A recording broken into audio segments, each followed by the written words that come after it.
Hi అండి అందరికీ. ఇప్పుడు మనం సింగినగర్ ఫ్లైఓవర్ పక్కన ఇంద్రనాయకి నగర్లో ఉన్నాము. ఇక్కడ అర్ధరాత్రి దాటిన తర్వాత దోపిడీ దొంగలు రెచ్చిపోయారు. బాధితులు ఇక్కడే ఉన్నారు. బాధితులతో ఒకసారి మాట్లాడే ప్రయత్నం చేద్దాం. చెప్పండి వెంకటేష్ గారు, మీరు ఏమేమి నష్టపోయారు? మా ఇంట్లో 4 ఉంగరాలు, ఒక చైను, 10,000 రూపాయల డబ్బులు, మా నాన్న చిన్నప్పుడు కొని పెట్టిన సైకిల్ అన్నీ పోయినాయి అమ్మా. మీరే ఏదో ఒకటి చేయాలమ్మా. రండి సార్, మీకన్నా భారీగా నష్టపోయిన వ్యక్తి కూడా ఉన్నారు. ఒకసారి రెండో బాధితులను కూడా మాట్లాడే ప్రయత్నం చేద్దాం. రండి ఒకసారి చెప్పండి తిరుగు గారు, మీరు ఏం నష్టపోయారు? రాత్రి 8 వరకు షాపు ఓపెన్ చేసే ఉందమ్మా. మొత్తం కౌంటర్ వచ్చేసి ఒక 30,000 వరకు వచ్చింది. తర్వాత మార్కెట్ కట్టాలని ఒక 1,50,000 తెచ్చి నేను లోపల పెట్టాను. అర్ధరాత్రి 12 దాటిన తర్వాత ఈ పరదాలు కట్టేస్తాం కదా, వాటిని కోసేసి ఆ లోపల ఉన్న 10 కేజీలు టమాటాలు ఎత్తుకెళ్ళిపోయారు. 10 కేజీలు టమాటాలు ఎత్తుకెళ్ళిపోయారమ్మా.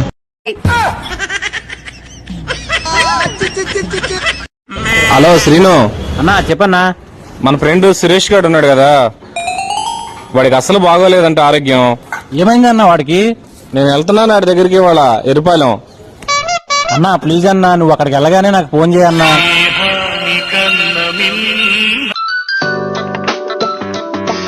హలో అన్నా వెళ్ళావన్నా? వెళ్తున్నా, గంగనేని దాకా వచ్చాను. అక్కడికి వెళ్ళగానే ఫోన్ చేయన్నా, మర్చిపోవద్దు.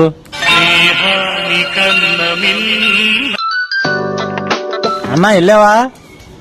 ట్రైన్ గేట్ పడింది ఇక్కడ రేవుడి చాల దగ్గర ఉన్నా. నేను వెళ్ళగానే చేస్తా నీకు ఫోను. చెప్పన్నా. ఆడికి సురేష్ గాడికి బానే ఉంది, నువ్వేం కంగారు పడొద్దులే. ఆడి గురించి నాకు కంగారు ఎందుకన్నా? నువ్వు ఎలాగో తెలంగాణ వెళ్ళావు కదా, మేనసన్ వస్తే ఒక పుల్లు తీసుకొస్తావని పొద్దు నుంచి ఫోన్ చేస్తున్నా.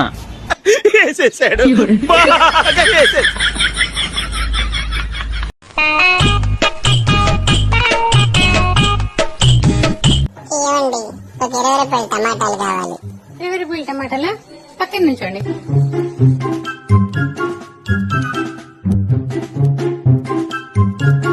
ఏమండి, ఒక 20 రూపాయల టమాటాలు ఉన్నాయి.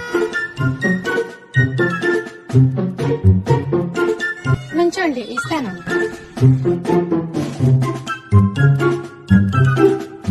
ఎర్ర ఎర్రని టమాటో, ఎర్రని బుక్కల ఎర్ర టమాటో.